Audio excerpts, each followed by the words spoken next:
Hello friends, welcome to my YouTube channel. कैसे हैं आप लोग? आई होप अच्छे ही होंगे। आज हम स्टार्ट करेंगे मॉडर्न हिस्ट्री के आगे के टॉपिक। तो जैसे 2-3 टॉपिक्स ही रह गए हैं मॉडर्न हिस्ट्री में, बाकी हमारा मॉडर्न हिस्ट्री मोस्टली कंप्लीट हो गया है। तो यहाँ हम स्टार्ट करेंगे कि टुवर्ड्स फ्रीडम एंड पार्टीशन 1939 से 1947 तक क्या रहा। देखिए, सेकेंड वर्ल्ड वॉर हुई थी स्टार्ट, जैसा कि हमें पता है 1939 में। तो हमें ये जानना रहेगा कि उसमें हमारे यहाँ के जो फ्रीडम स्ट्रगल जो कर रहे थे उनका क्या रिस्पॉन्स था। On September 1, 1939, Germany attacked Poland, led World War II. Britain against Germany. British declare India support without consult. ठीक है, without consult. Congress did not like but decide to support conditionally. दो कंडीशंस रखी गई थी कि after war constitutional assembly should be convened and immediately some form of genuinely responsible government should be established at center. जिसे कि लिनलिथ वो उस time जो थे वो वाइसरॉय थे, उन्होंने रिजेक्ट कर दिया था। अच्छा, गांधी जी का क्या रिस्पॉन्स था? गांधी जी ने बोला था कि उन्हें हम लोगों को मतलब इंडियंस को अनकंडीशनल सपोर्ट करना चाहिए इसमें।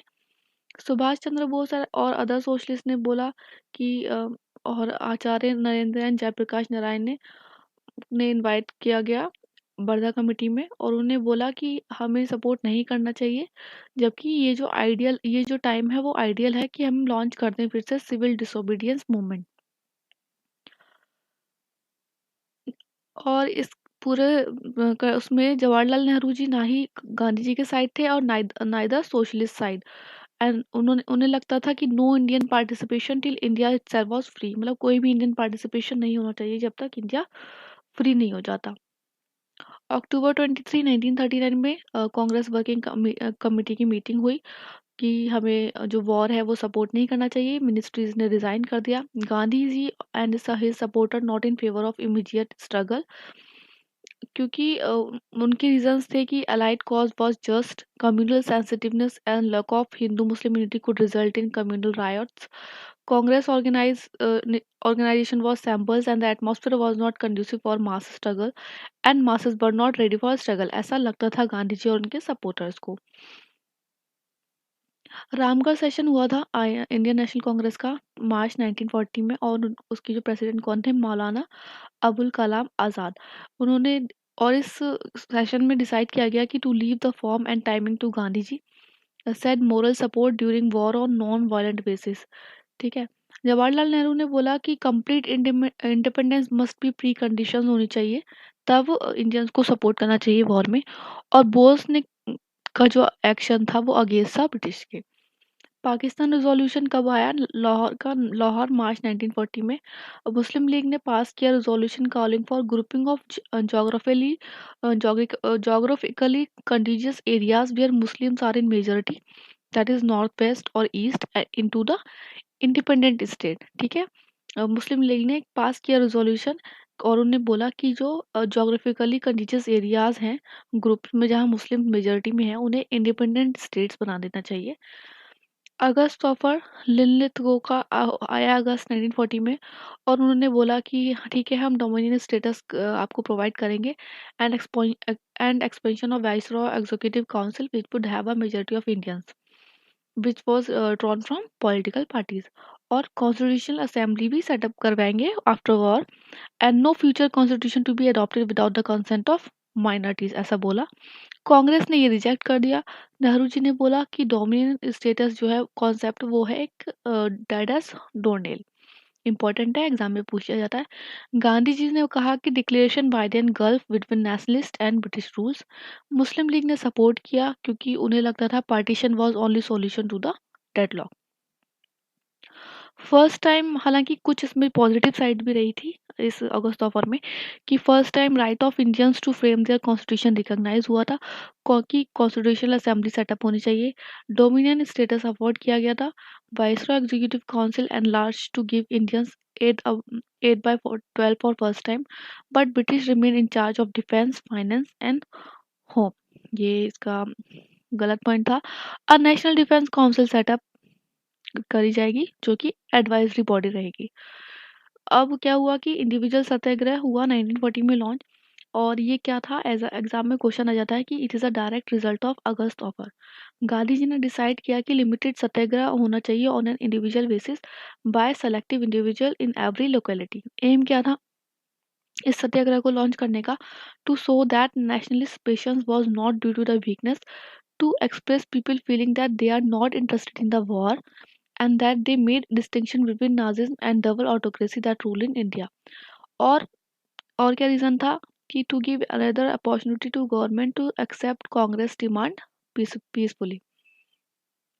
The demands of satyagrahis would be freedom of speech against the war through an anti-war declaration. If government did not arrest satyagrahi, he or she would not only repeat it, move into villages. A state march toward Delhi. Delhi चलो movement हुआ था इसमें। ठीक है, किसने दिया था? गांधी जी ने दिया था। आ जाता है एग्जाम में।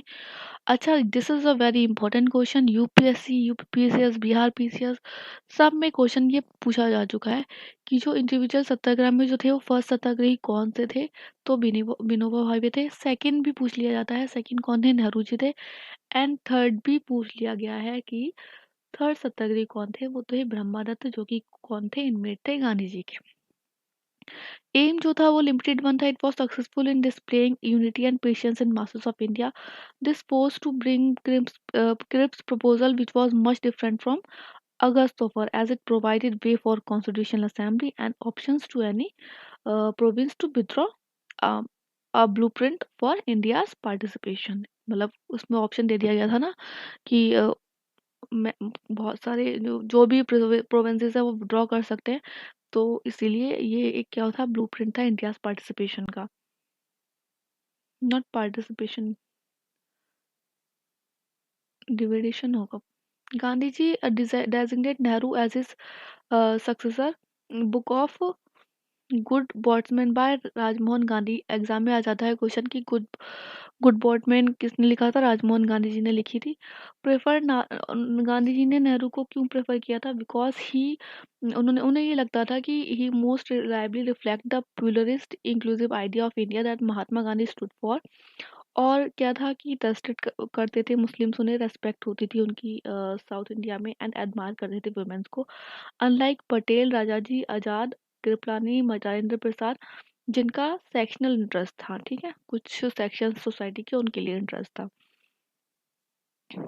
क्रिप्स मिशन आया मार्च 1942 में और उसने प्रपोजल्स रखे कि dominion status, free to decide its relation with Commonwealth and free to participate in United Nations and other international bodies. Constitutional Assembly में members को partly elected by Legislative Assembly by proportional representative and partly nominated by the princes. British accept new constitution if any province not willing to join union could have separate constitution and form separate union.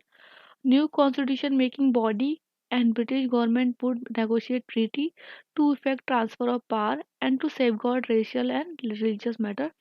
लेकिन जो defence of India था वो किनके हाथ में रहेगा? British के hand में रहेगा। अच्छा, क्रिप्स मिशन जो था वो पहले वालों से डिफरेंट कैसे था कि इसमें क्या दिया गया था कि making of constitution solely in Indian hands. Plan करा गया था कॉन्स्टिट्यूशनल असेंबली सेटअप करने का। Any province to have separate constitution.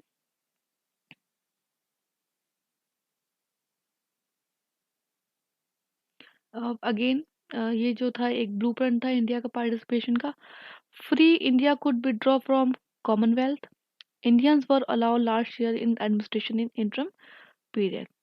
Congress का क्या ऑब्जेक्ट रहा इस जो प्रपोजल था उस पे? उन्होंने बोला कि ऑफर दिया है हमें dominion status, instead complete independence, representation of princely status by nominees not elected, right to province to secede, ये ऑब्जेक्ट था। Absence of any plan for immediate transfer of power and absence of any real share in defence, governor general supremacy and demand governor general only constitution had not accepted. Nehru और आजाद जो थे वो official negotiator थे इसमें कांग्रेस के। मुस्लिम लीग ने क्या क्या विजन था मुस्लिम लीग का इस पे? कि उनका था सिंगल इंडियन यूनियन है इसमें दिया हुआ हमें, आप डिवाइड नहीं कर रहे हो, हमें हमारे अलग कंट्री नहीं बना रहे हो। Machinery for creation of constitution assembly पे ऑब्जेक्ट था। और proposal deemed creation of Pakistan। Liberals का क्या स्टैंड था? लिबरल्स बोलते थे secession against the unity and security of India. Hindu Mahasabha ने बोला था कि राइट टू सिक्सीड का जो ऑप्शन दिया है वो गलत है। डिप्रेशन क्लास ने क्या कहा? Partition leave them at mercy of Hindus. And Sikh ने बोला partition would take away Punjab for them. Cripps earlier talked of cabinet and national government and later he said only maintain expansion of executive council। पहले Cripps ने बोला था कि cabinet और national government की बात बोली, लेकिन बाद में सिर्फ वो कितना क्या बोल के रहेगा कि only maintain expansion of executive council. Procedures of accession not well defined. अब ठीक है, प्रोसीजर डिफाइन नहीं थे well. Decision on succession was taken by the resolution. Legislature was 60% majority. Less than 60% of members supported, and the decision was to be taken by plebiscite of adult male of that province by simple majority। ये जो scheme थी वो against थी Hindus के of Punjab and Bengal if they want accession to Hindi Indian union. Not clear who would implement and interpret the treaty affecting the transfer of power. ठीक है, अब ये इम्पोर्टेंट है कि गांधी जी ने क्या बोला क्रिप्स मिशन के लिए। उन्होंने बोला कि ये एक पोस्ट डेटेड चेक है। ठीक है, तो यहाँ पे हमारा ये टॉपिक कंप्लीट हो जाता है। ये मैंने ऐसे ही लिख रखा है थोड़ा सा अपने नोट्स में से कि मतलब जून 1941 में जर्मनी ने अटैक किया Russia dragged into the war. ये मतलब ऐसे ही आप देख लीजिएगा। तो आगे हम पढ़ेंगे क्विट इंडिया मूवमेंट। बहुत इंपॉर्टेंट है एग्जाम के पर्पज से, क्वेश्चन आने के बहुत चांसेस रहते हैं। ठीक है, ज़्यादा हमारे लेक्चर रह नहीं गए, 1 से 2 लेक्चर रह गया मॉडर्न हिस्ट्री का। बस आप जो मैंने पहले के लेक्चर्स कराए हैं जो भी, वो आप अच्छे से कर लीजिए। एग्जाम में क्वेश्चन 101% आएंगे। All the best, take care.